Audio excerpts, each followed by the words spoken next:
আজিৰ ভিডিঅ'টো একেবাৰে মাংস ৰন্ধাৰ পৰাই আৰম্ভ কৰিছোঁ। ভিডিঅ' মোক আজি আলহীয়েহে কৰি দি আছে দেই। এয়া আলহীৰ কাৰণে মাংস ৰান্ধি আছোঁ। ক'ৰ পৰা আলহী আহিছে মই কৈ আছোঁ। আলহী আকৌ লাজ কৰে ওলাবলৈ ভিডিঅ'ত।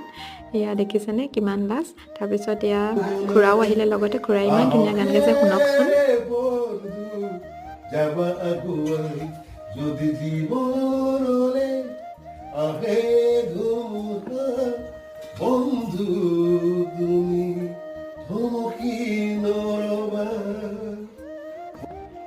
এনেকৈ খুৰাই আমাক গান শুনাই মনোৰঞ্জন দিলে। তাৰপাছত এয়া ভাত হৈ গ'ল, ভাত দিলোঁ খাবলৈ।